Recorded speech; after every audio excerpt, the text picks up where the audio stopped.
Richard Reed believed he was closing a chapter. He looked across the polished mahogany of their dining table, a table Evelyn had picked out years ago, and felt nothing but a cold, liberating certainty. The divorce papers sat between them, a neat stack of white that represented his future. He saw his reflection in the dark wood, a man in a crisp suit, finally unshackling himself from the dead weight of a suburban life he had outgrown. His wife Evelyn sat opposite him. She looked, he thought with a pang of irritation, exactly as she always did. Her hair was tied back in a simple, practical style. She wore no makeup. Her clothes were comfortable, sensible, and utterly devoid of the glamour he now craved. She was the mother of his 4 children, the curator of his home, the silent partner to his burgeoning career, and to him, in that moment, she had become invisible, a part of the beige background of a life he was desperate to repaint in vibrant, exciting colors. "I think you'll find the terms are quite generous, Evelyn," he said, his voice smooth and practiced, the tone he used when closing a deal. He gestured to the papers with a flick of his wrist. "The house is yours, of course, until the children are grown, and the child support is well above the standard requirement." Evelyn's eyes, the color of a calm sea just before a storm, met his. She hadn't cried. She hadn't screamed. Her stillness was unnerving, but he dismissed it as shock, or perhaps the pathetic resignation of a woman who knew she had no other options. For 15 years she had been a homemaker. What else could she possibly do? "And Isabella?" Evelyn's voice was quiet, yet it carried across the cavernous room, each syllable clear and precise. Richard's posture straightened, a flicker of pride in his eyes. "Isabella and I will be moving forward together. She understands me, Evelyn. She understands my world. She's ambitious, a leader. She manages the Serafina Grand, for God's sake. She's going places." He didn't add the next part out loud, but it hung in the air between them. "And you are not." He thought of Isabella Vance, with her sharp suits, her confident stride, her network of influential people who frequented the city's most prestigious hotel. She was his future, a glittering reflection of the man he was becoming. Evelyn was his past, a faded photograph of a man he no longer recognized. He was trading a station wagon for a sports car, and he felt no remorse. What Richard Reed did not know, what he could not possibly fathom in the gilded prison of his own ego, was that the sports car he so desired was, in fact, already owned by the woman driving the station wagon. He saw Evelyn, the simple homemaker. He was blind to Evelyn Reed, the silent architect of an empire so vast it could swallow his entire world without leaving a trace. The Serafina Grand, the very symbol of his new life, was merely a single, gleaming jewel in the crown she had kept hidden for their entire marriage. Within 3 months, his grand ascent would become a catastrophic fall, and the woman he had just discarded would be the one deciding whether or not to offer him a parachute. He thought this was an ending. In truth, it was only the beginning. It's a story about a man who thought he knew everything, and a woman who knew he was wrong. We've all seen people like this, haven't we? So sure of their own importance they can't see the cliff they're walking towards. If you're ready to see how this unfolds, and I promise you, it's a journey you won't want to miss, do me a favor. Take a moment to hit that like button and subscribe to the channel. It lets me know you're here and ready for the story. And just for fun, let me know in the comments where you're watching from. I love seeing how far these stories travel. Now let's get back to it, because the ink on those papers is about to set off a chain of events Richard Reed never saw coming. The silence that followed Richard's pronouncement was not empty. It was filled with the ghosts of 15 years, shared laughter, late-night worries, the cries of newborn babies, the quiet promises made in the dark. Evelyn felt each memory as a physical presence in the room. Richard, it seemed, felt nothing at all. His focus was entirely on the logistics of his own liberation. "I'll need to come by for the rest of my things over the next week," he continued, his tone briskly efficient. I'll coordinate with you to make sure it's a good time for the children. I want this to be as smooth as possible for them." The mention of their children, Liam, 16, who had his father's ambition but his mother's eyes, Maya, 14, observant and quiet like Evelyn, and the 10-year-old twins, Noah and Chloe, whose world was about to be fractured, sent the first real tremor of pain through Evelyn's composure.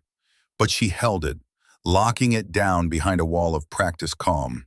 She had learned long ago that showing emotion to Richard was like showing a weakness to a predator. He didn't soothe it, he exploited it. "Of course, Richard," she said, her voice betraying nothing. "We will need a schedule. They have school and their activities." He nodded, pleased with her compliance.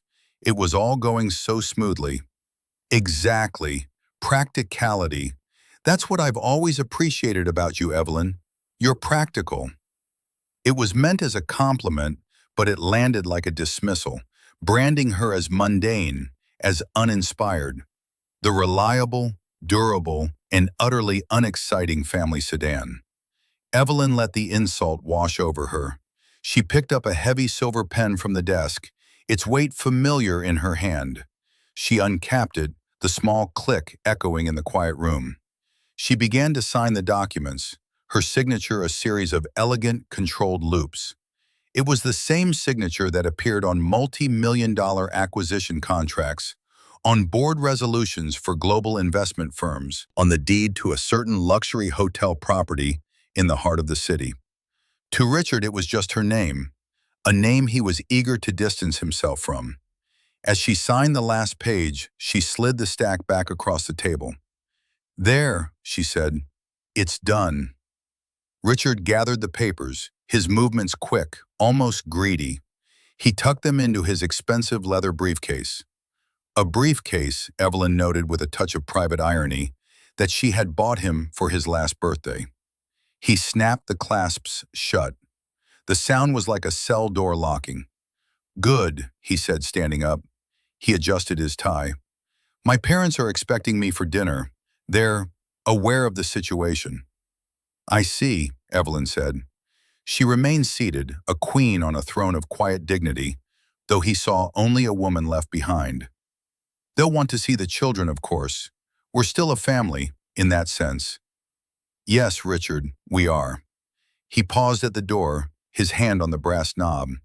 He seemed to be searching for some final, definitive word.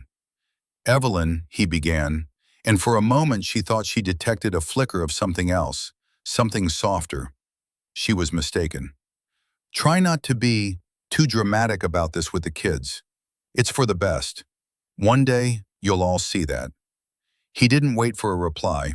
He simply opened the door and walked out, not just of the room, but of the life they had built. The heavy front door closed with a solid, final thud. Evelyn sat alone at the vast table for a long time. The house was silent. The children were at their grandparents' for the evening, her parents who knew the truth and had counseled her for years to leave him, but respected her decision to try. The silence was a vast, empty space, and for the first time she allowed a single, perfect tear to trace a path down her cheek. It was not a tear for the loss of Richard, the man who had just walked out. It was a tear for the man she had once loved, the young, hopeful architect who had dreamed of building beautiful things with her before he became obsessed with simply owning them. After a moment, she wiped the tear away with the back of her hand. The time for grief was over. The time for patience had passed. Now, the time for strategy began. She reached down beside her chair and picked up her own briefcase. It was not flashy like Richard's. It was a simple, unadorned portfolio of worn, dark leather. It contained no legal documents, no corporate reports. It contained her true identity. She opened it. Inside, nestled in custom-fitted foam, was not a laptop or a tablet, but a suite of encrypted communication devices and a small, leather-bound ledger. She picked up a satellite phone, its weight a heavy promise in her hand. She pressed a single speed dial button. It rang once before a crisp British voice answered. "Harrison." "Alistair, it's Evelyn. I was wondering when you'd call," the voice said, warm with a concern that spanned decades. Alistair Harrison had been her father's most trusted advisor, and now he was hers. "Is it done?" "He's gone," Evelyn said, her voice steady. "He signed the papers. He believes he's won." There was a pause on the other end of the line. "And the Serafina Grand?" Evelyn looked out the window at the darkening sky. She could just imagine Richard, driving into the city, feeling the thrill of his new freedom, heading towards the glittering tower he believed was his prize. "He mentioned his new partner is the manager there," Evelyn said, a faint metallic taste in her mouth. "He seems very proud of her." "The irony is almost too painful to bear," Alistair said softly. "What are your instructions, Evelyn? The board of Serafina Hospitality Group is, as always, at your command." Evelyn closed her eyes, picturing the organizational charts, the asset valuations, the complex web of shell corporations and holding companies that she had meticulously constructed over the years, shielding her inheritance, growing it into a formidable force, all while changing diapers and packing school lunches. Richard thought her world was this house. Her world spanned continents. "For now, Alistair," she said, her voice dropping to a near whisper, a general giving orders before a battle. "We do nothing. We let him believe he is flying. We let him climb as high as he possibly can, because I want him to feel the full distance of the fall." The days that followed the signing of the papers were a study in contrasts. For Richard, life bloomed in vibrant, saturated color. He moved into a sleek, minimalist apartment downtown, a space curated by Isabella with glass, steel, and a breathtaking view of the city skyline. His colleagues, who had once seen him as a staid family man, now saw him as a man reborn, a lion uncaged. He was invited to more after-work drinks, included in more speculative, high-risk conversations. He felt his star ascending, and he credited it all to the removal of Evelyn, the anchor he was convinced had been holding him down. Isabella was the perfect partner for this new life. She was a mirror, reflecting his own ambition back at him, but brighter, sharper. She introduced him to a dizzying circle of people, minor celebrities, influential bloggers, city officials with carefully cultivated public personas. Richard, who had spent years feeling like an outsider peering in, was now at the center of the party, and he was intoxicated by it. His phone calls to the house in the suburbs became perfunctory, box-ticking exercises. "How are the kids?" he'd ask, his voice distracted, the clinking of glasses or the murmur of a restaurant in the background. He'd speak to Liam, offering unsolicited and often misguided career advice, urging him to be more aggressive, more like him. He'd have awkward, brief conversations with Maya, whose quiet disapproval was a language he couldn't or wouldn't understand. The twins he treated with a sort of avuncular distance, promising toys and trips he would later forget. For Evelyn, the days were painted in shades of quiet determination. Her first priority was her children. She gathered them in the living room, the heart of their home, and told them the truth in simple, age-appropriate terms. She didn't vilify Richard. She simply stated that their father had chosen to start a new life, and that while it would be difficult and sad, the five of them would face it together. She absorbed their tears, their anger, their confusion, holding the space for their pain without letting it consume her. She was their anchor now, and she would not let them be swept away. Liam at 16 was furious. "He's leaving us for her? The hotel manager? Does he think that's some kind of upgrade?" His anger was a shield for his hurt, and Evelyn understood that. Maya, ever watchful, simply asked, "Are you okay, Mom?" Her question was a quiet bomb of empathy that nearly shattered Evelyn's composure. "I will be," Evelyn answered honestly, "and so will you." Outwardly, Evelyn's life remained unchanged. She drove the carpool, attended parent-teacher conferences, and made sure there was always a home-cooked meal on the table. But in the quiet hours after the children were asleep, or in the stolen moments while they were at school. She was a different person. The worn leather portfolio was her constant companion. In the small home office Richard had always dismissed as Evelyn's craft room, she commanded a global financial empire. She held video conferences with banking executives in Zurich, reviewed architectural plans for a new resort in Bali, and approved philanthropic grants for a clean water project in sub-Saharan Africa. Her voice, which Richard had come to associate with grocery lists and reminders about dental appointments, was now a voice of quiet authority that moved markets and shaped futures. She liquidated certain assets, consolidated others, and funneled a significant stream of capital into a new, deeply encrypted account under a name Richard would never recognize. She was preparing for war, but her preparations were silent, invisible, as subtle as the shifting of tectonic plates beneath the earth. The most difficult ordeal of this period was the requisite dinner at the home of Arthur and Eleanor Reed. Richard had insisted upon it, framing it as a necessary step in normalizing the new family dynamic. Evelyn knew it for what it was, a command performance for her own humiliation. She agreed to go for the children's sake. The Reed family home was a monument to ostentatious wealth and bad taste. Gilded furniture clashed with modern art, and the air was thick with the scent of potpourri and condescension. Arthur, a man who had inherited his money and spent his life pretending he had earned it, greeted Evelyn with a stiff, formal nod.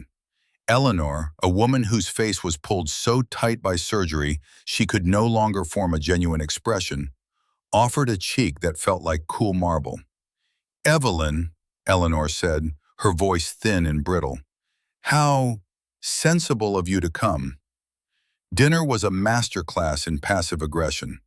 Arthur loudly praised Richard's bold move, calling it a sign of a man unafraid to seize his own happiness. Eleanor spoke of Isabella, whom she had yet to meet, in glowing terms, having gleaned details from a gushing Richard. "Richard tells us she's a real force of nature," Eleanor chirped, aiming the comment directly at Evelyn. "A career woman. It's so important for a man like Richard to have a partner who is his equal, don't you think?" Evelyn felt the sting of the insult, felt the curious eyes of her children on her, watching her reaction. She took a slow, deliberate sip of water. She placed the glass down with perfect stillness. "I think," she said, her voice calm and measured, "that the most important thing for a man like Richard is a partner who is honest and who encourages him to be the same." The jab was so subtle, so elegantly delivered, that it took Arthur and Eleanor a moment to even register it. Richard, however, flushed with anger. He saw it as defiance, a crack in the compliant facade she had shown him. "What Evelyn means," Richard interjected, his voice tight, "is that she's focusing on the kids now, which is what she's good at." He patted her hand in a gesture that was meant to look like affection, but was, in fact, a warning. "Behave." Beneath the table, Evelyn's other hand rested on her leather portfolio, which sat on the chair beside her. She felt the worn, familiar texture of the leather, the solid weight of the devices within. It was a tangible connection to her other life, a secret source of strength. They saw a diminished housewife. They had no idea they were dining with a queen, one who was merely allowing them to enjoy their petty court for a little while longer. As the evening wore on, the insults became more direct. Arthur made a comment about how difficult it would be for Evelyn to get back out there at her age. Eleanor offered unsolicited advice on budgeting, assuming Evelyn would now be living on a drastically reduced income. Through it all, Evelyn remained a portrait of serene composure. She answered their barbs with polite, non-committal phrases. She deflected their intrusive questions with questions of her own. She was a matador, gracefully sidestepping the clumsy charges of angry, confused bulls. Finally, the ordeal was over. As she was herding her children toward the door, Richard pulled her aside. "Was that so hard?" he hissed, his breath smelling of expensive wine. You couldn't just smile and nod. You had to make your little comments, didn't you? You had to try and make me look bad. Evelyn looked at him, truly looked at him. The man she had loved was gone. In his place was this stranger, this preening, insecure creature, so terrified of his own mediocrity that he had to diminish everyone around him to feel tall. And in that moment, she felt not anger, but a profound and sorrowful pity. "I don't have to do anything to make you look bad, Richard," she said, her voice soft but clear. "You are doing a magnificent job all on your own." She turned and walked away, leaving him standing in the garish entryway of his parents' home, a look of stunned fury on his face. In the car on the way home, Maya leaned forward from the back seat. "That was awful, Mom," she said. "Grandma and Grandpa were being mean." "Yes, they were," Evelyn agreed. She didn't try to sugarcoat it. "But you were amazing," Liam added from the passenger seat, his voice grudging but sincere. "You didn't let them get to you." Evelyn glanced at her son's reflection in the rearview mirror. "Never let anyone else determine your worth, Liam," she said, her voice finding a new strength. "They don't get to decide who you are. Only you do." That night, long after the house was still, Evelyn was back in her office. On her screen was a live feed from a security camera, one of hundreds she had access to. This one was pointed at the glittering facade of the Serafina Grand. A black town car pulled up. Richard and Isabella emerged, laughing. He draped an arm around her, pulling her close for a kiss under the bright lights of the hotel marquee. They looked like a power couple, the king and queen of their small, self-made kingdom. Evelyn watched them, her face impassive. She minimized the video feed and pulled up a different file, a detailed financial projection. It showed the hotel's quarterly earnings, its operational costs, its profit margins. She typed a few commands, running a new simulation. The simulation showed what would happen to the hotel's profitability if a major new competitor opened directly across the street. A competitor with unlimited funding, state-of-the-art facilities, and a ruthless marketing strategy. She looked at the projected numbers, the plunging revenue, the catastrophic losses for the Serafina Grand. It was a vision of total financial annihilation. Then, with a click of her mouse, she deleted the simulation. It was too crude, too impersonal. This wasn't just about business. This was about a lesson that needed to be taught up close. She had a better idea, a much more theatrical one.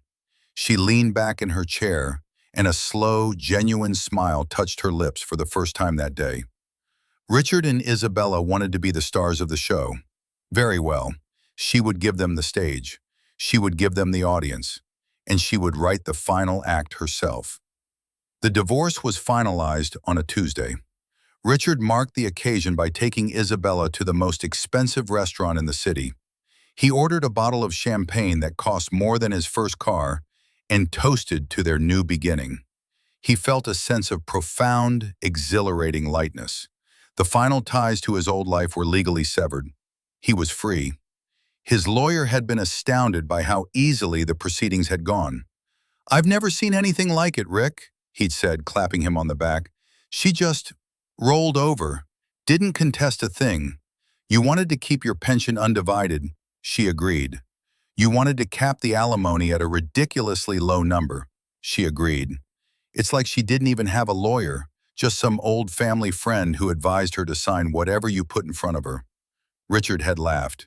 "She's practical," he'd said, using the word that had become his favorite euphemism for simple. "She knows she can't win. She's just a housewife. What's she going to do? Fight me with a spatula?" This conversation replayed in his mind as he sipped his champagne, the bubbles tickling his nose. He felt powerful, invincible. He had outmaneuvered Evelyn at every turn. He had secured his financial future, ensuring that the wealth he was about to accumulate with Isabella would be his and his alone. The child support was a minor annoyance, a small tax on his freedom. "What are you smiling about?" Isabella asked, her fingers tracing the rim of her glass. She wore a backless black dress that drew stares from every man in the room, which filled Richard with a possessive pride. "Just thinking about the future," he said, reaching across the table to take her hand. Her nails were perfectly manicured, a deep blood red. "Our future. To us," she said, raising her glass, "and to leaving the past behind." "To us," he echoed, clinking his glass against hers. A few miles away, in the quiet of her home office, Evelyn was also marking the occasion. There was no champagne. There was only a single, secure phone call. "Alistair, the divorce is final," she said. "My condolences and my congratulations," came the familiar voice of her advisor. "A painful chapter closed, a new one ready to be written. The final transfers are complete. The Reed Family Trust, as he knows it, now contains precisely what the settlement dictated. Everything else, the entire portfolio, is now consolidated under the Athena Strategic Holdings umbrella. To any outside observer, you are a recently divorced woman of modest means. He has no legal claim to anything." "He never did," Evelyn said quietly. "The assets were mine long before he was. The marriage contract was ironclad." "Indeed," Alistair said, "a testament to your father's foresight and your own discipline in maintaining the firewall for all these years. So, what now? Shall we begin the acquisition of his firm? A hostile takeover would be poetic." Evelyn looked at a framed photo on her desk. It was of her 4 children, laughing in the summer sun. "No," she said, "that's not personal enough. He needs to understand what he threw away. Not just the money, the respect, the partnership, the family." She paused, a new plan crystallizing in her mind, a plan that had been slowly forming for weeks. "Alistair, I need you to arrange something for me at the Serafina Grand." "At the hotel? Evelyn, are you sure?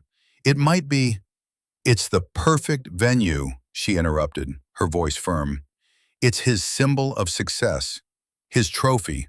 I want to take it from him. Not by buying it, not by destroying it from the outside.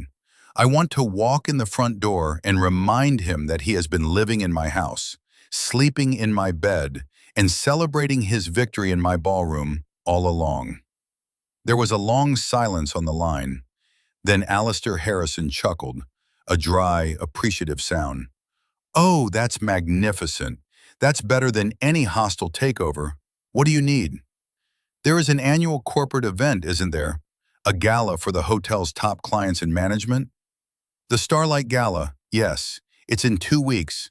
The pinnacle of the hotel's social calendar. The manager, this Ms. Vance, is apparently planning the most extravagant one yet to celebrate a record-breaking year." "A record-breaking year funded by my capital improvements," Evelyn noted wryly. "Excellent. I want to be the guest of honor. Not as myself, not as Evelyn Reed.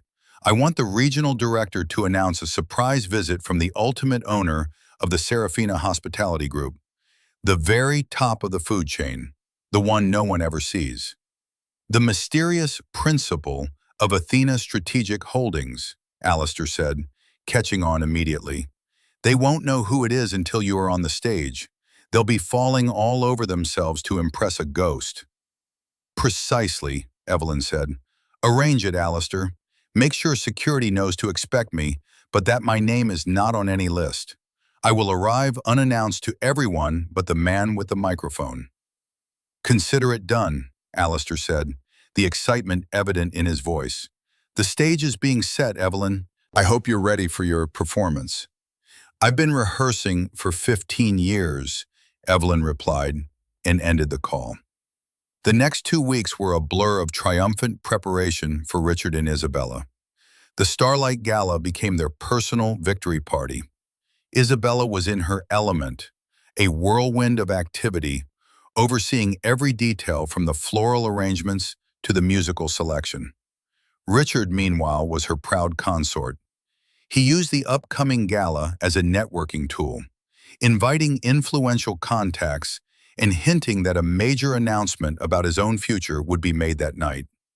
He was letting it be known that he was no longer just a mid-level finance guy. He was the partner of the woman who ran the city's most important hotel. He was on the inside. He and Isabella decided they would use the occasion to announce their engagement. It was perfect.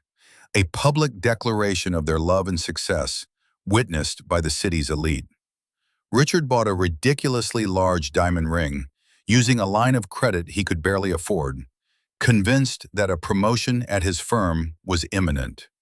He saw his children once during that time, a stilted, awkward lunch at a fast food restaurant. He was distracted, constantly checking his phone. He talked incessantly about the gala, about Isabella, about the important people who would be there. "You should be proud of me, Liam," he said, oblivious to his son's stony silence. "This is how you get ahead. You make connections. You go to these events." "Mom goes to our events," Chloe said quietly, pushing a French fry around her plate. "She came to my ballet recital." "Well, this is a little more important than a ballet recital, sweetheart," Richard said with a dismissive laugh. The words hung in the air, a casual cruelty that made even 10-year-old Noah flinch. Evelyn heard all about it later. She held Chloe as she cried, and she listened to Liam's furious rant about his father's self-obsession. She absorbed it all, her resolve hardening from a liquid desire for justice into a diamond-hard certainty. This was no longer just about a broken marriage. It was about a father who was actively teaching his children that their world, their accomplishments, their mother, were all small and insignificant compared to his own ambition. The night of the Starlight Gala arrived. It was a cool, clear evening, the city lights twinkling like fallen stars. In his gleaming downtown apartment, Richard stood before a full-length mirror, adjusting his bow tie. He wore a custom-tailored tuxedo that had cost a small fortune. He looked, he thought, like a man who belonged. Isabella emerged from the bedroom, a vision in a shimmering silver gown. She looked like a goddess of chrome and ambition. "Ready to conquer the world?" she asked, her smile bright and predatory. "They won't know what hit them," Richard said, taking her in his arms. He felt a surge of triumph. This was it, the pinnacle, the moment his new life truly began. Miles away, in a quiet suburban bedroom, Evelyn sat on the edge of her bed. She was not wearing a gown. She was wearing a simple, elegant, dark blue dress. It was the kind of dress that could fit in anywhere and yet stood out for its quiet quality. It was a dress that did not demand attention, but commanded respect. Her hair was not in a fancy updo, but styled in the simple, classic way she always wore it. On her lap was the worn leather portfolio. Maya knocked softly on the doorframe. "Mom, are you going out?" Evelyn looked up and smiled, a real, genuine smile. "Yes, honey, I have a business meeting." "You look nice," Maya said, her eyes taking in the quiet elegance of her mother's attire. It was different from her usual practical clothes. "Thank you, darling," Evelyn said. She stood up and placed the portfolio on the bed. "I need you and Liam to be in charge of the twins tonight. Can you do that for me?" "Of course," Maya said. She hesitated for a moment. "Is everything okay, Mom?" Evelyn walked over and kissed her daughter's forehead. "Everything is going to be just fine," she said, her voice filled with a calm certainty that flowed into her daughter, soothing her unspoken fears. "In fact, I think everything is about to get much, much better." As the babysitter arrived and Evelyn walked towards the front door, Liam stopped her. "Hey, Mom," he said, looking at her with a new kind of respect. "Knock 'em dead." Evelyn smiled. "That's the plan." She didn't take the family minivan. Instead, a discreet black car, the same kind that had picked up Richard and Isabella, was waiting for her at the curb. The driver, a man who worked for Alistair's security firm, opened the door for her. As she slid into the plush leather interior, she took one last look at her house, the warm lights glowing in the windows, the sound of her children's laughter faintly audible. It was a fortress of love and decency she had built and defended. Now she was going out to vanquish the dragons. The car sped silently through the city, heading towards the glittering tower of the Serafina Grand, towards Richard's glorious future, towards the stage that was set for the greatest humiliation of his life. The quiet before the storm was over. The first drops of rain were beginning to fall. The ballroom of the Serafina Grand was a symphony of excess. Crystal chandeliers, each the size of a small car, dripped light onto a sea of elegantly dressed people. A string quartet played softly in one corner, their music a sophisticated backdrop to the murmur of conversation and the clinking of champagne glasses. The air smelled of expensive perfume and ambition. Richard Reed felt like he was floating. He moved through the crowd with Isabella on his arm, a conquering hero returning to his capital. Every nod, every handshake, every brief conversation solidified his sense of arrival. He was no longer Richard Reed, the suburban dad. He was Richard Reed, the partner of Isabella Vance, a man on the cusp of greatness. He pointed out important people to Isabella, whispering their names and net worths like a priest reciting the names of saints. "That's Jonathan Croft," he'd murmur, "runs the biggest hedge fund in the state. And there's Mayor Thompson's chief of staff. We need to say hello to her." Isabella played her part to perfection. She was the gracious hostess, the powerful executive, the beautiful prize. Her laughter was musical, her smile was dazzling, and her eyes were constantly scanning the room, assessing, networking, climbing. Together they were a formidable force of shallow charm and ruthless aspiration. Arthur and Eleanor Reed were also present, having been given a place of honor at a table near the front. They were preening, soaking in the reflected glory of their son's new life. Eleanor, draped in diamonds that strained her neck, was holding court, telling anyone who would listen about Richard's brilliant career and the wonderfully dynamic woman he had found. Arthur stood beside his son, clapping him on the back, his face flushed with pride and champagne.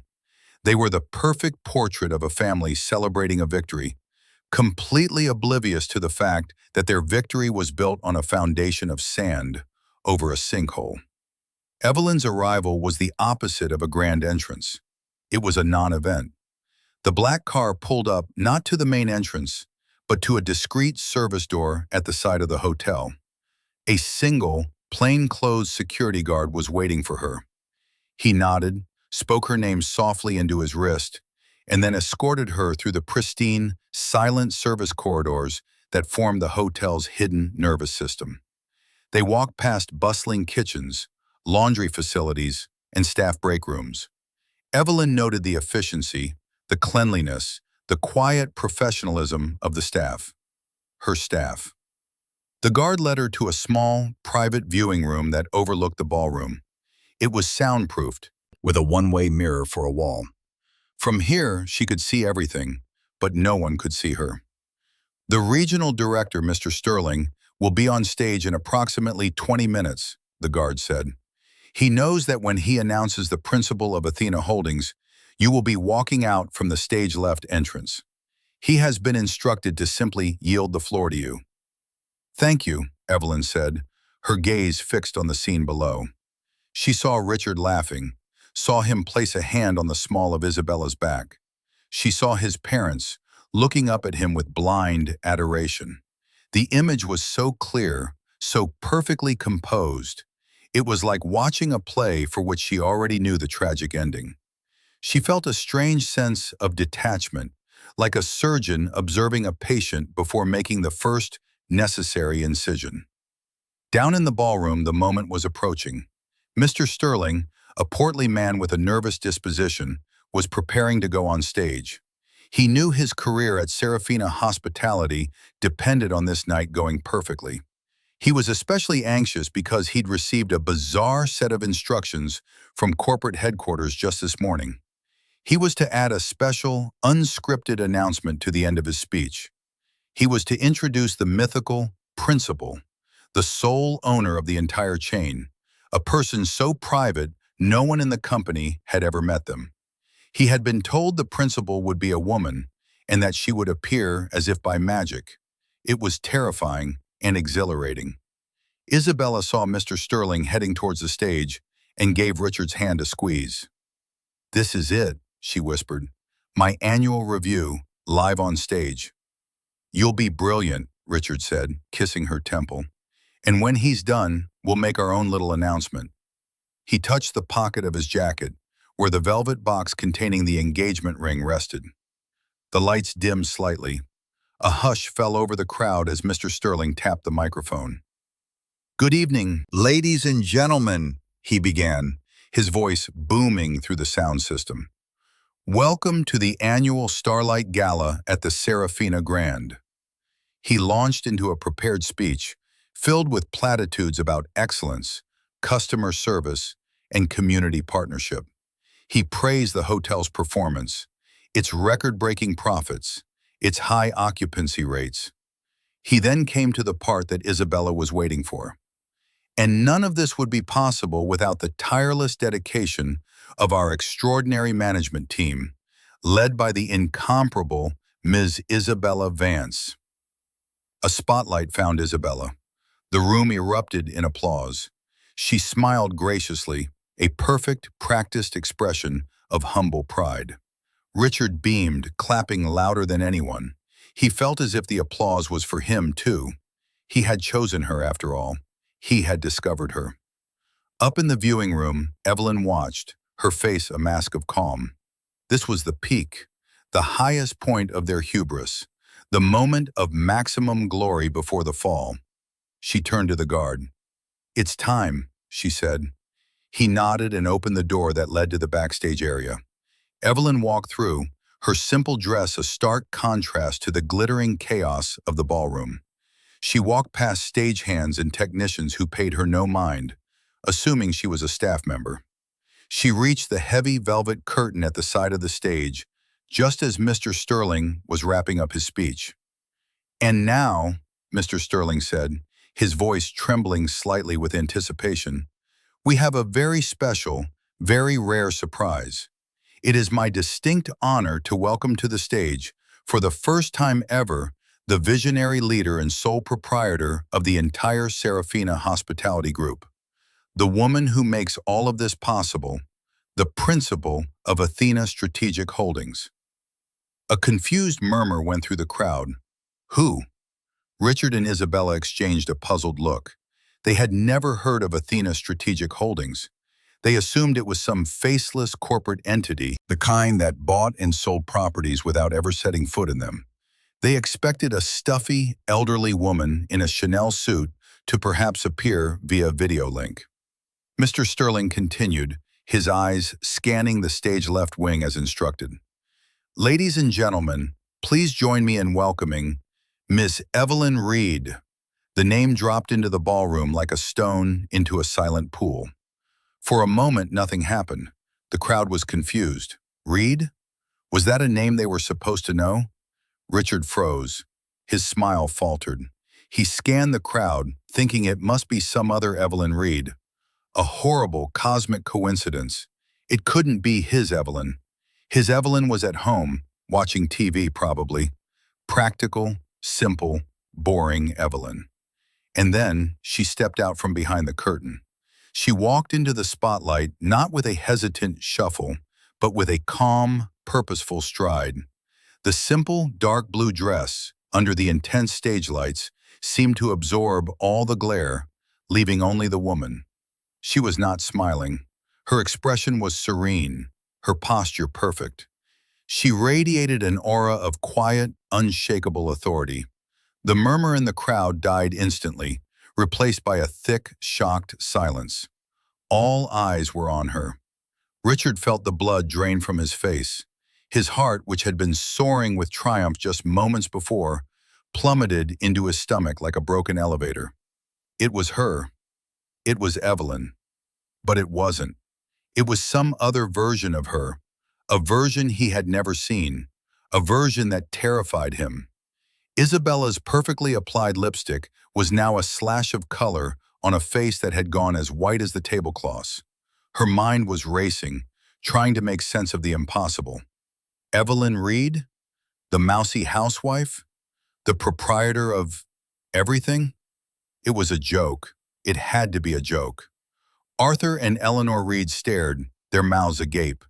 Eleanor's hand flew to her diamond necklace, as if to make sure it was still real. Evelyn walked to the center of the stage. Mr. Sterling, looking utterly bewildered, offered her the microphone. She took it from his hand. She didn't look at the crowd. She didn't look at the cameras that were now trained on her. Her eyes found Richard. She looked directly at him, across the sea of stunned faces, and for the first time that night, her expression changed. It was not anger. It was not triumph. It was something far more devastating. It was pity. The silence stretched for an eternity. The string quartet had stopped playing. The only sound was the hum of the air conditioning. Then she spoke. And her voice, the same quiet, clear voice he had heard 1,000 times, discussing school runs and dinner plans, filled the grand ballroom and brought Richard Reed's entire world crashing down around him. "Hello, Richard." The two words landed with the force of a physical blow. They were not shouted. They were spoken with the calm intimacy of a wife speaking to her husband, yet they echoed in the cavernous ballroom like a judge's sentence. Every head in the room swiveled in unison. A flock of birds, startled by a gunshot, turning from the woman on the stage to the man standing, frozen, in the crowd. Richard felt the weight of hundreds of pairs of eyes on him, a crushing, unbearable pressure. His face, which had been pale with shock, was now burning with a flush of humiliation. Evelyn held his gaze for a moment longer, letting the connection hang in the air, a live wire crackling with 15 years of shared history. Then she broke the contact, her focus expanding to encompass the entire room. She was in control. This was her stage, her audience, her story to tell. "Good evening," she began, her voice steady and resonant. It carried no hint of nervousness, only a profound and unsettling calm. "My name is Evelyn Reed, and I am the owner of this hotel, and the one in Chicago, and the resort in Scottsdale, and the entire Serafina Hospitality Group." A collective gasp rippled through the audience. It was true. The impossible was true. The quiet woman in the simple dress was the power behind the throne, the ghost in the machine, the secret queen. "For the past 15 years, she continued, her eyes sweeping over the crowd but always returning to the vicinity of Richard's table, "I have lived a quiet life. I have raised 4 beautiful children. I have managed a home. I have supported my husband's career. I have done the work that many people in this room would call women's work, the unpaid, unseen, and often unappreciated labor that makes everything else possible." She paused, letting the words sink in. She could see the confusion on the faces of the city's elite. They had come for a party, for networking and champagne. They had not expected a lecture on social economics from a woman who looked like their suburban sister-in-law.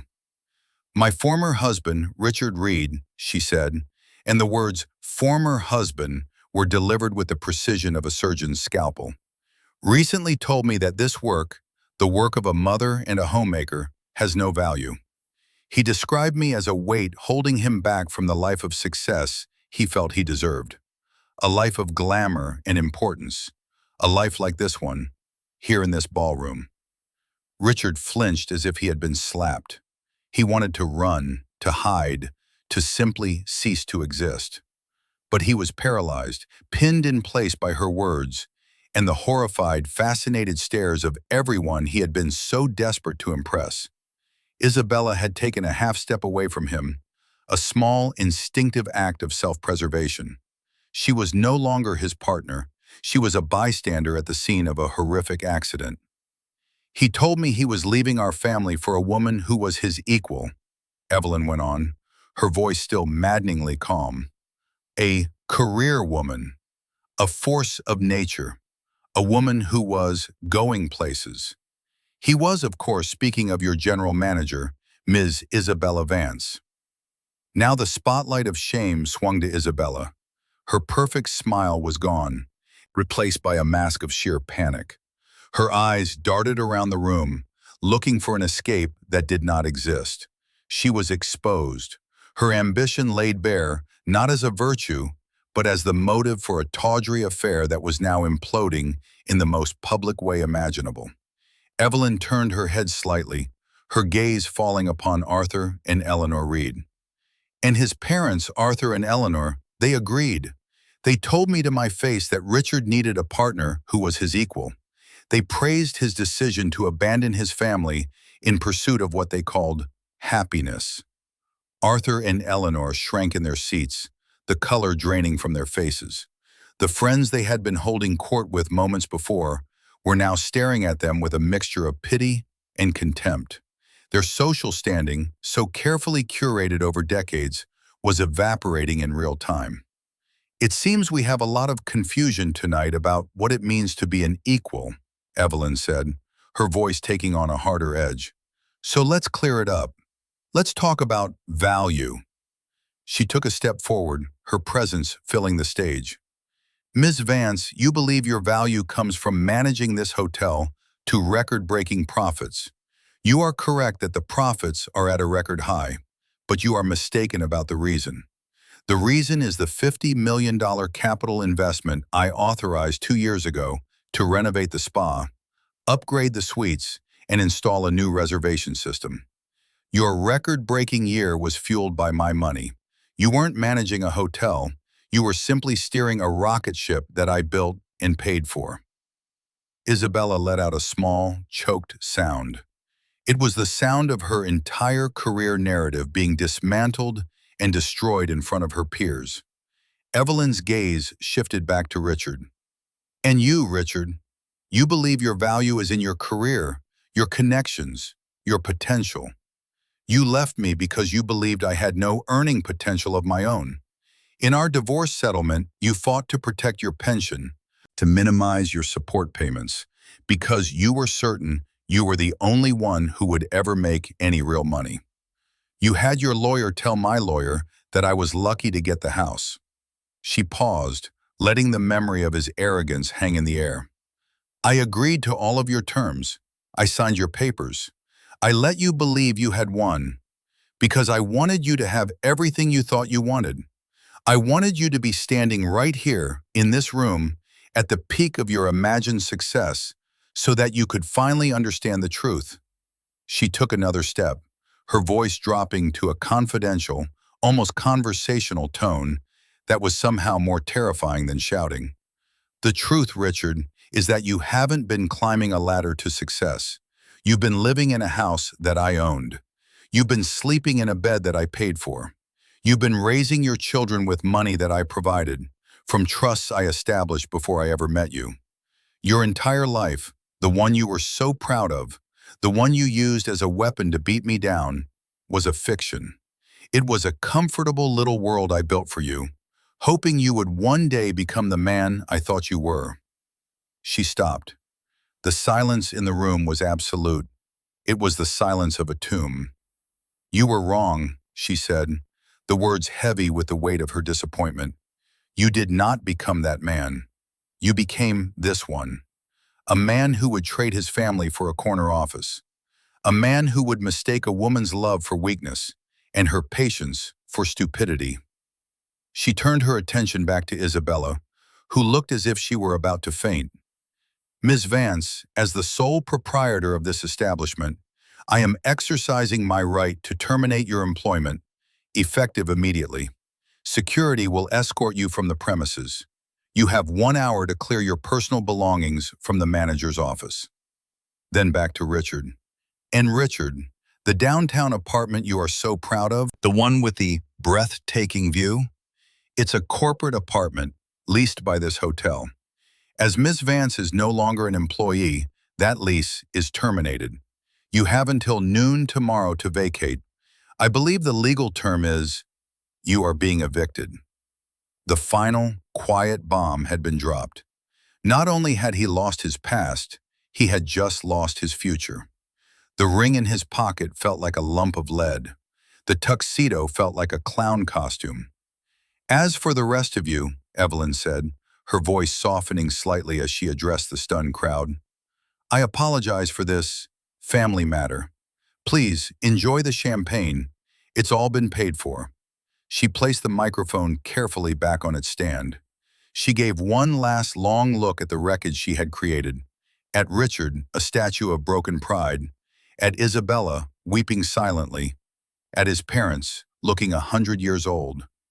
Then, with the same calm, purposeful stride with which she had arrived, she turned and walked off the stage. She did not look back. She did not need to. The show was over.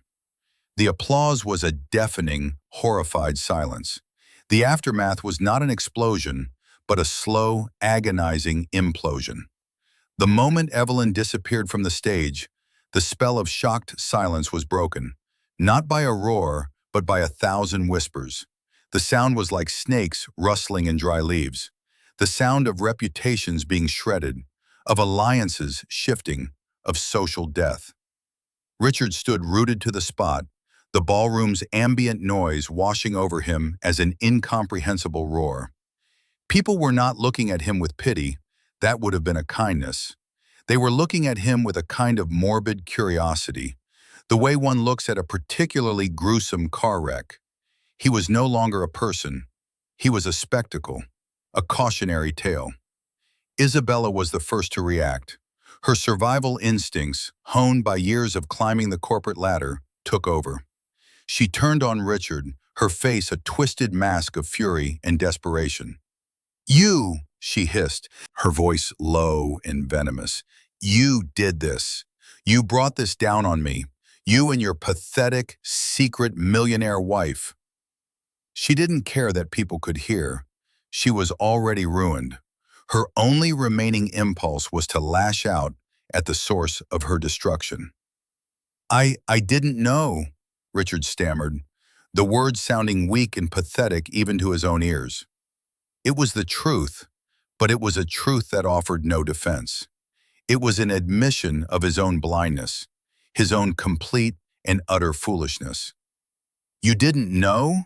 she shrieked, her voice rising. "You lived with her for 15 years. You had 4 children with her.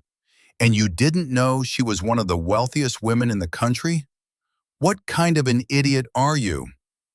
Before Richard could answer, 2 stoic men in dark suits materialized at her side. They were from Evelyn's private security detail, their faces impassive. "Miss Vance," one of them said, his voice polite but firm, "we've been asked to escort you." Isabella's fight seemed to drain out of her all at once. Defeated, she allowed them to lead her away, a disgraced queen being marched from her own castle. Her shimmering silver dress now looked cheap and tawdry under the harsh reality of the situation. Now Richard was truly alone. He looked towards his parents' table, seeking some anchor in the storm. But Arthur and Eleanor were in their own world of panic. They were surrounded by their friends, who were now making flimsy excuses and backing away, not wanting to be tainted by the scandal. Eleanor was fanning herself with a menu, her face ashen. Arthur was staring at the stage, his mind clearly struggling to process the scale of the financial power his family had just so thoroughly insulted. When he finally looked at Richard, there was no comfort in his eyes. There was only a cold, furious accounting. He was looking at his son not as a father, but as a portfolio manager looking at a catastrophic loss. Richard turned and fled. He pushed his way through the crowd, ignoring the averted gazes and the sudden silences that followed him. He didn't stop until he was outside in the cool night air, gasping for breath on the pavement. The city lights, which had seemed so promising just an hour ago, now felt mocking, a glittering testament to a world he was no longer a part of. He fumbled for his phone, his hands shaking. He had to call Evelyn. He had to fix this. He dialed her number. It rang once, then went straight to a recorded message. "This number has been disconnected." Of course, she was always 10 steps ahead. He tried his lawyer, the man who had congratulated him on his easy victory. The call went to voicemail. He left a rambling, desperate message. He called his boss, hoping to get ahead of the story. Voicemail. He called his best friend. Voicemail. It was as if, in the space of 30 minutes, his entire world had been put on silent. The next day was a slow-motion demolition of what was left of his life. He woke up on the couch of his now former apartment, the sleek, minimalist space feeling like a prison. At 9 a.m., a courier delivered a box to his office. Inside was a formal letter from his firm's HR department informing him that, due to the public nature of recent events and the potential for reputational damage, his employment was terminated, effective immediately. They had invoked the morality clause in his contract, a clause he hadn't even known existed. He was fired. At 11:55 a.m., as he was numbly packing a few belongings from the apartment into a cardboard box, the building manager knocked on the door, flanked by security. They were there to ensure he was out by the noon deadline. He was escorted out of the building like a common trespasser, carrying his box of shame. He was homeless. He drove to his parents' house, the only place he could think to go. He found them in their drawing room, sitting in a stunned silence. His father, Arthur, was the first to speak. "Do you have any idea what you've done?" Arthur's voice was dangerously quiet. "We have been uninvited from the charity board. The club has suspended our membership pending a review. Eleanor has been asked to step down as chair of the hospital auxiliary. Our lives, the lives we have spent 40 years building in this city, are in ruins because of you." "I didn't know," Richard cried, the same pathetic defense he'd offered Isabella. "It was your job to know," Arthur roared, his composure finally breaking. "You marry a woman, you build a life with her, and you don't do your due diligence? You don't investigate her family, her background, her finances? I taught you better than that. You don't just marry the person, you marry the portfolio." It was a breathtakingly cynical statement, but it was the core of the Reed family philosophy. And in their eyes, Richard had failed the single most important test. He hadn't just chosen the wrong woman to leave. He had chosen the wrong woman to marry in the first place, without ever understanding her true value. The weeks that followed were a descent into a personal hell of Richard's own making. His name was mud in the financial community. No one would return his calls. The story of the Starlight Gala had become the stuff of legend. A brutal, entertaining morality play whispered about at every bar and boardroom in the city. He was a punchline. He was forced to sell his car. He rented a room in a dingy apartment complex on the far side of town. He spent his days sending out resumes that were never answered, and his nights staring at the ceiling, replaying the scene at the gala over and over in his head. He was haunted by the image of Evelyn on that stage, not as a vengeful fury, but as a calm, disappointed goddess, passing a judgment he couldn't argue with because it was, in every detail, the truth. He missed his children with an ache that was physical. He had been a distant and self-involved father, but he was their father nonetheless. Now he couldn't see them. His supervised visitation rights were contingent on him holding a steady job and having a stable home.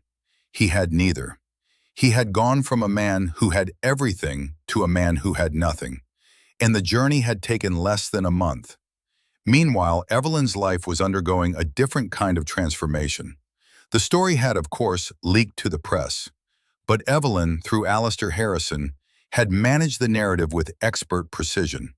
She was not portrayed as a vengeful ex-wife, but as a brilliant, private businesswoman who had been forced to protect her family and her assets. She was a folk hero for scorned women everywhere, a feminist icon of quiet strength. Forbes and the Wall Street Journal ran profiles on the secret CEO, the woman who ran a global empire from her suburban home office. She did not revel in the attention. She gave one single, dignified interview to a respectable journalist. She spoke about the importance of valuing domestic work, about the challenges of balancing motherhood and a career, even a hidden one. She never once spoke ill of Richard. She didn't need to. The facts spoke for themselves.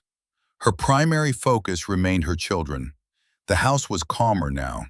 The tension that had been a constant undercurrent for years was gone. The children were sad about their father's absence, but they were also relieved. They had been living in a quiet war zone for years, and now there was peace. Evelyn helped them navigate their complex feelings, arranging for a family therapist to help them process the divorce and its dramatic fallout.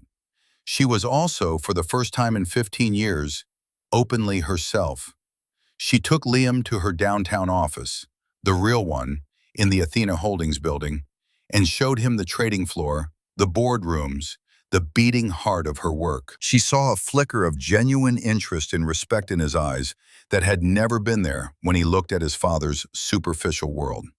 She took Maya to a meeting for her philanthropic foundation and saw her daughter's face light up as she listened to reports from doctors and engineers working on projects around the world. She was integrating her two lives, the mother and the magnate, and finding that they were not in conflict. They were two sides of the same coin. The skills she had learned as a CEO, patience, long-term strategy, crisis management, had made her a better mother. And the skills she had learned as a mother, empathy, multitasking, the ability to find a lost shoe in under 30 seconds, had made her a better CEO. One rainy afternoon, 3 months after the gala, her phone rang. It was an unfamiliar number. She answered cautiously. "Hello? Evelyn? It's Richard." His voice was different. The arrogant, confident timbre was gone. It was thin, hesitant, and stripped of all its former authority. It was the voice of a broken man. Evelyn was silent for a moment. She could have hung up. She had every right to. But she thought of her children. She thought of the faint spark of the good man she had once married. A spark she hoped, for their sake, was not entirely extinguished. "Richard," she said, her voice neutral, "what do you want?" I need to see you," he said, his voice cracking. "Please, Evelyn, just for 5 minutes. I need to talk to you. Not about money, not about us, about everything." Evelyn looked out the window at the rain washing the world clean. The storm was over. Now came the difficult work of seeing what, if anything, could be salvaged from the wreckage. "There is a coffee shop on the corner of Elm and 3rd, she said, naming a simple, unpretentious place far from the glittering towers of her world and his former one. "I can be there in 30 minutes. She hung up the phone. It was time for the final act. Not the act of revenge, which was already complete, but the act of resolution. The act of deciding what the future would look like, not just for her, but for the family he had broken and she had saved. The coffee shop was a small, unassuming place with mismatched chairs and the rich, comforting smell of roasted coffee beans. It was neutral territory, a world away from both the sterile luxury of Richard's former life and the quiet elegance of Evelyn's current one. Evelyn arrived first. She chose a small table in a quiet corner, a location that offered privacy without the pretense of a formal meeting. She ordered a simple black coffee and waited. When Richard walked in, she almost didn't recognize him. The man who entered was a ghost of the one she had known. His expensive suit was gone, replaced by a worn, ill-fitting jacket and jeans. He had lost weight, and there were dark circles under his eyes. His hair, which he had always kept perfectly styled, was unkempt. The confident, arrogant swagger was gone, replaced by a hesitant, almost shuffling gait. He looked like a man who had been hollowed out from the inside. He saw her and stopped, a flicker of his old pride warring with his new, humbled reality. He seemed to be debating whether to approach. Evelyn gave a small, almost imperceptible nod, and he walked slowly to her table. "Hello, Richard," she said, her voice even. "Evelyn," he replied, his voice raspy. He slid into the chair opposite her, his movements awkward, as if he were unused to his own body. He didn't meet her eyes, focusing instead on the sugar packets in the center of the table. They sat in silence for a long moment. It was not the tense, weaponized silence of their final days together, but a heavy, sorrowful silence, filled with the weight of all that had been lost. Finally he spoke, his voice barely a whisper. "I got a job." Evelyn waited. It's, it's not much," he continued, still staring at the table. "I'm a junior accounts manager at a small supply company, out in the suburbs. It's a long commute. The pay is, well, it's a job." It was, Evelyn knew, the first honest statement about his professional life he had made in years. He wasn't bragging or inflating. He was just stating a fact, a difficult, humbling fact. "That's a start," Evelyn said simply. He finally looked up and she saw the full extent of his despair in his eyes. They were the eyes of a man who had looked into the abyss and found it staring back. "A start? Evelyn, I'm 45 years old and I'm starting over in an entry-level position. I'm a joke. I'm a failure." "You were a failure when you were a senior vice president living in a penthouse, neglecting your children and cheating on your wife," Evelyn said, her voice sharp but not unkind. "Now you're a man who has a job and is, for the first time, seeing the world as it actually is. It may not feel like it, but this is progress." He flinched at her words, but he didn't argue. He couldn't. He knew she was right. "I'm sorry," he said, the words coming out in a rush, as if they had been dammed up inside him for months. "God, Evelyn, I am so, so sorry. For everything. For how I treated you.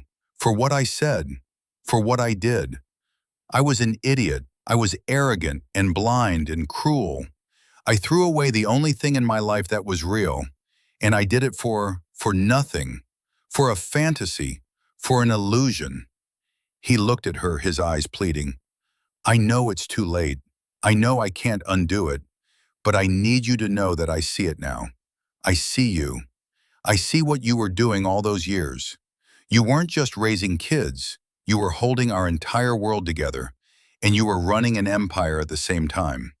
You weren't a weight, Evelyn.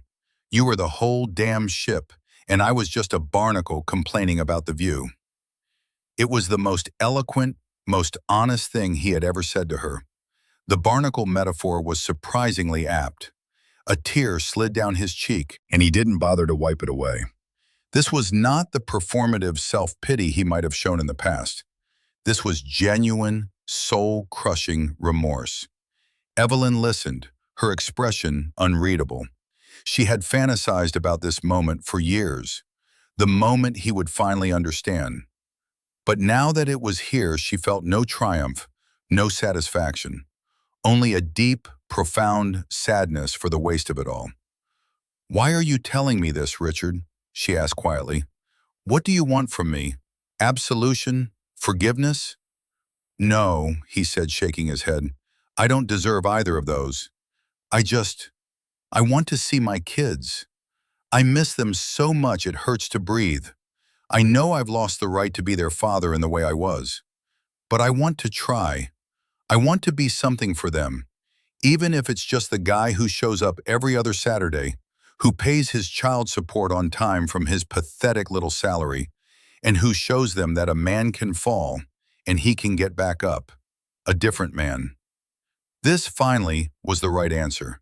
He wasn't asking for himself. He was asking for them. Evelyn was silent for a long time, considering.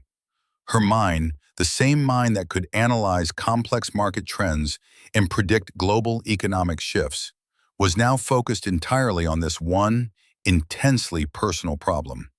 She could continue to punish him. It would be just. But justice and what was best for her children were not necessarily the same thing.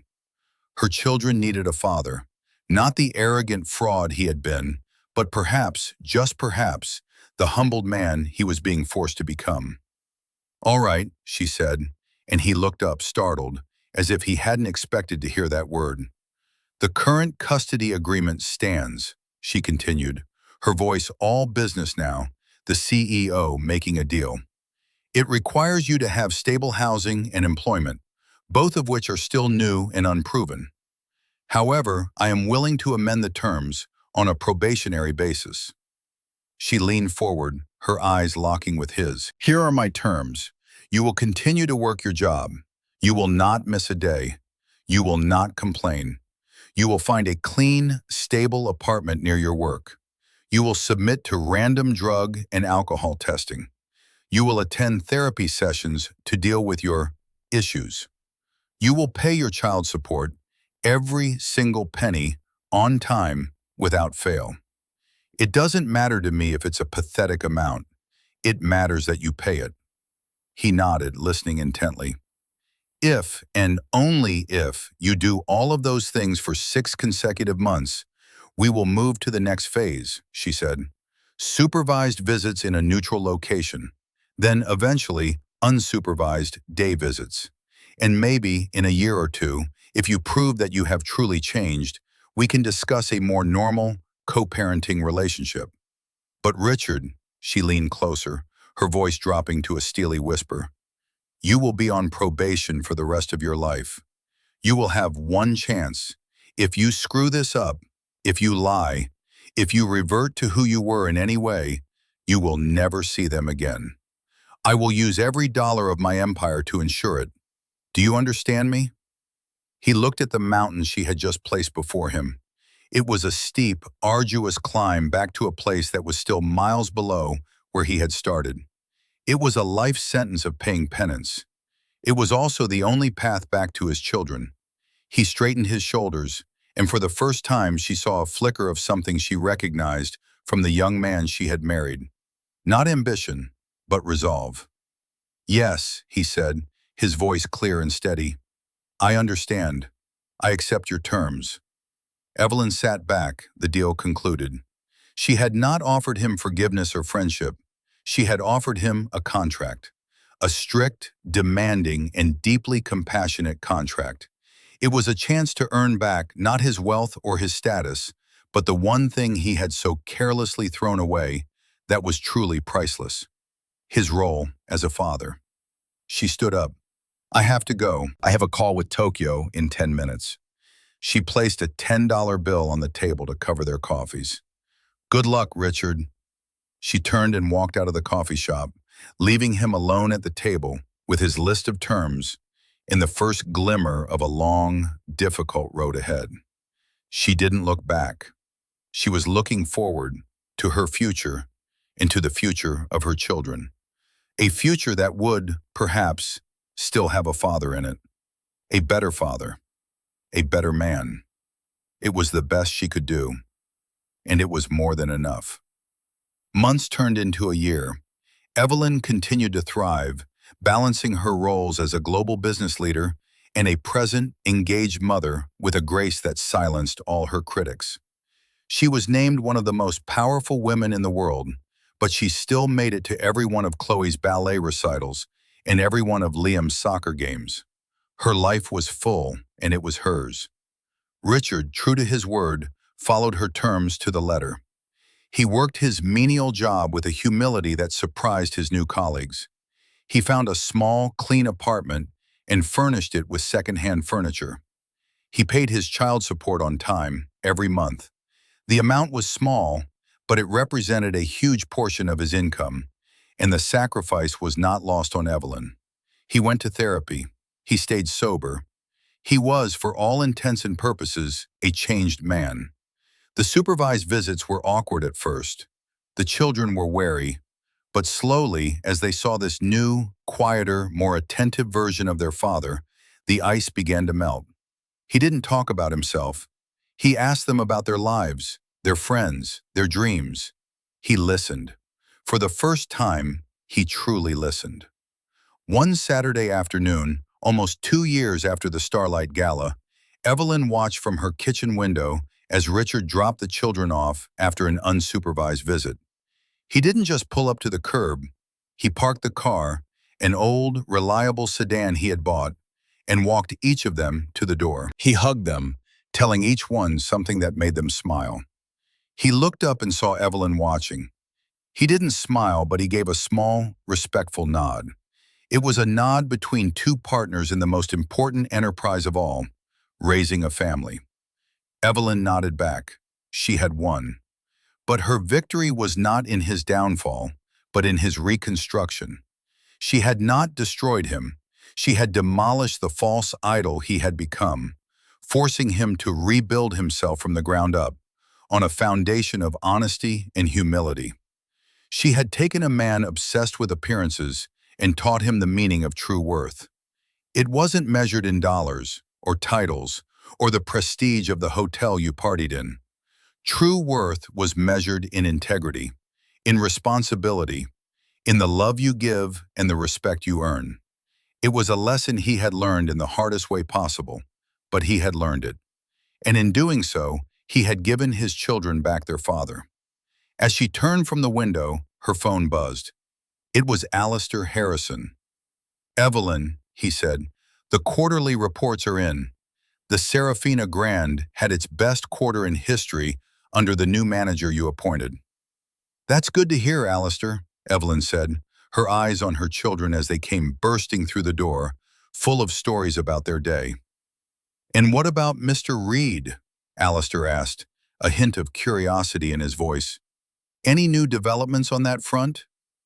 Evelyn smiled, a genuine, peaceful smile. "Yes," she said, as she knelt to hug her youngest daughter. "He's finally starting to show a profit." It's a powerful story, isn't it? About how the things we value most, integrity, dignity, and the quiet strength of character, are often the things the world sees least. Richard had to lose everything to understand what was truly valuable. And Evelyn, by holding on to her own worth, was able to save not just herself, but her entire family. What do you think? Did Richard get the ending he deserved? Was Evelyn's brand of justice fair, or was it too harsh? I'd love to hear your thoughts on this in the comments below. Your perspective makes these stories so much richer. And if you found this story meaningful, please don't forget to hit that like button and subscribe for more tales of karma, justice, and the surprising strength of the human spirit. Thank you for joining me, and until next time, remember to know your own worth, even if no one else can see it.